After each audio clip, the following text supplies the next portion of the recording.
footsteps of my King. In terms of some of the hot topic conversation, women pastors versus women preachers, we're seeing everything always kind of goes to the fringes and the extremes. Always, yeah. Right? You see some people that say, nope, women shouldn't ever teach in a church. I see other people saying, no, women could do everything and they could go plant churches. How do you navigate that conversation? I mean, to me, the Bible is fairly clear. With the qualifications of an elder, it doesn't give qualifications for a female elder, and we know that Paul said that the woman should not usurp the authority over the man. So to me, it boils down to who's the spiritual head. And I think women serve in all capacities, incredible gift to the body. I mean, we would not be a church without them. Leading prayer meetings, incredible. But when you're talking about the spiritual oversight and the man has to submit underneath the woman, that's where I think it's not, that's where the word complementarian comes from. You complement each other. Doesn't mean better than. Yes. It means I'm going to go before and possibly die for or give my life for or guard, because that's how God designed me. And the woman should not usurp that spiritual authority. I shouldn't sit underneath her spiritual covering. So that's where it gets confusing. And I don't know why they use the word like a woman pastor, because the pastor in the Greek means the bishop, overseer, elder, underneath, and there's people underneath them, men. So I just think they get a little bit loosey-goosey with that word pastor, whether women's director, women's oversight. But and that's why I think there's a lot of confusion. Even if you talk to, I've got friends in the Foursquare who have women pastors at their churches, but they would agree that, they can't be, the senior pastor over men. But when we use the word pastor, we mean over this group of women. So I think it just gets confusing, because that term normally means you're going to think men are underneath their spiritual covering. But then I've met, boy, oh boy, how many incredible women missionaries who planted churches in Colombia or Africa, and they were the pastor. And so I think it's not the rule the exception doesn't make it the rule. And God will use whoever, whenever, but the ideal, the design is for the man to lead in the area of spiritual covering of the church or the family. It sounds like what I'm hearing you say is yes to women functioning in whatever ministry gifting they have. No to women overseer, lead pastor, church planter, as a scriptural guideline. That doesn't mean there can't be exceptions to the rules, as you pointed out in Colombia. I'm sure there's underground churches in China and North Korea that are being led by women. But in terms of the order that God has, that would be the way you would look at it. Absolutely. What do you make of the Southern Baptists back and forth with Rick Warren? And this is the trippy part about that. Even in that, there seems to be a subtle disagreement between him and his successor on this exact topic, where Rick was asked this, I believe, by CBN, and he flat out said, even elders, he's okay with women pastors, even elders. And his successor, I don't remember his name right now, I feel terrible, but the guy that took over Saddleback, who seems to be solid, said, we don't believe women could be elders, but women could be pastors. And then I have a follow-up question. Have you kind of kept up with some of that? Yeah, a little bit. And I would definitely disagree with Rick's thought there, because he has no biblical grounds whatsoever. I mean, just ask that. Okay, let's say a woman can be an elder. What's her qualifications? And I remember I asked the guy that, and he goes, well, the same as a man. Same. I go, so she's supposed to be the husband of one wife? I mean, rule his family well. There's just no qualifications there. Jesus chose 12 men to lead, and we're not downplaying what we thank God for women. That's why we complement each other. But then again, he goes, but they can't be pastors. Okay, well, if you just have Pastor Carey, Pastor Karen, over what? You see, okay, that can get confusing. Like somebody comes to a church, hey, I'm Pastor Carey, nice to meet you. Okay, so are you my pastor? The man would ask. I've seen this a lot. They come in. Oh, no, I'm pastor of women's ministry. And so that term, I think, is just confusing.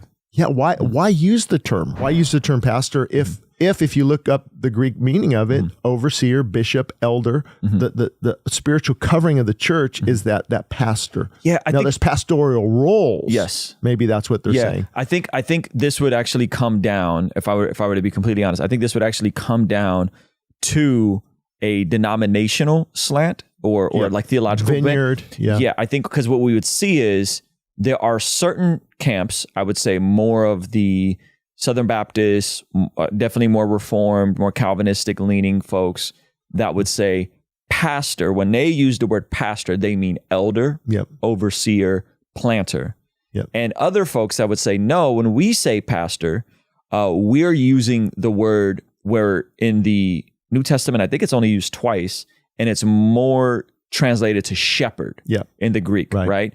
And so one side is saying, well, a shepherd is a pastor, and the other side is saying, well, you could be a shepherd, but not an elder and an overseer in the semantics aspect. And as long as you're not shepherding men? Well, yeah. So that's a great question. Yeah. So like at my church, we only have men elders. Right.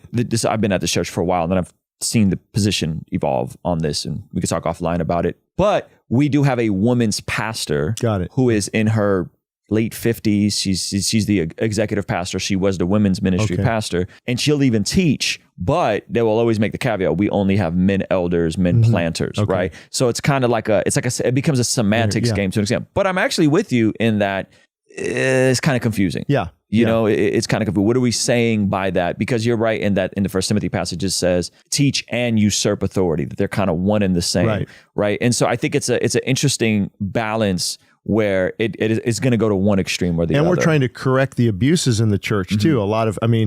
I've seen some extremes out there where, you know, if our worship director, she's a female, you know, in the past, if she were to pray, women can't pray in church. It's like, what? It's just this other extreme is so rigid and so keeping women just at home, barefoot and pregnant all the time. Yep. You know, and that's not healthy either. That's not healthy either. So then the other extreme is, anything. But I'm listening to you. It sounds like you would be okay with a woman using her teaching gift. Oh yeah, for sure. Okay. Yeah. What about with men in the room in a conference? Well, it depends on, you know, if she is... Like, would you guys ever have Jackie Hill Perry come preach? Jackie Hill Perry is not a pastor. She's not ordained to be a pastor, but she'll teach on Sunday mornings with men in the audience. I'm not sure if you know. Yeah, I'd probably talk with our elders because I don't want to get so rigid to where, you know, you can't allow anything. But I think the context of Paul is their spiritual authority and that's a good point. Can a woman ever teach a man? Like, can my mom teach me? Of course. Yeah. You know, can Ann Graham Lotz, Kay Arthur, have I ever gleaned stuff from them? Yep. Their devotionals, powerful. One lady, I sent a video out of this Pentecostal woman preacher, Vera, I think her name is, and fire, unbelievable, anointed message. So I think women should use their gift, preaching, teaching, but it does to where now if they're at the pulpit, now they're opening God's word, now they're teaching the men there versus are they sharing their story about testimony and the power of God versus are they actually going to teach the word of God systematically, you know, if it's just a one-time thing. So I think it's hard to put I would say blanket. Like our women's pastor or executive pastor is more of like a spiritual mom to me. Exactly. In the sense that, she's definitely taught me some things. And the reason why I'm doing a lot of this is because she helped me transition off staff when I was at the church. It was like, I think, you know, you need to be courageous and go and do your own thing, you know? And it was really cool. And even in a dynamic, her husband is very masculine, definitely the head of the relationship, you know? So it's an interesting dynamic that they have. But I see what you're saying in terms of how it could be confusing. But to answer your question, I think like a one-time, if they become the teacher, like, and men are under their authority and learning from them, that's where you kind of cross that line a little bit. But if it's just, you know, sharing from the pulpit, and that's where with John MacArthur and Beth Moore and John MacArthur, the whole debate a couple years ago, you know, that was interesting too, because I think women can go and evangelize and preach to have a teaching ministry. Of course. Which Beth has. I'm not super familiar with Beth Moore, so I can't speak. A lot of her theology. I have literally I think I've maybe heard a clip of her. Solid 20 years ago now. I don't know. I really don't know. So in turn, you brought up John MacArthur. I think that again, I would say he's more of on the extreme side of things with regards to how he views women doing anything in ministry. And I just go, man, I don't know with that, because we see women in the New Testament doing stuff, right? We see, I mean, the first ones to the empty tomb were women taking the message back to the apostles, right? So I think we see God uniquely using women. There's obviously the Aquila and Priscilla, there's Phoebe. We don't know the specific roles of what they were doing, but there definitely seems to be an extreme with some of the folks on the Reformed end of the spectrum. And I don't really know how to reconcile that for them, you know?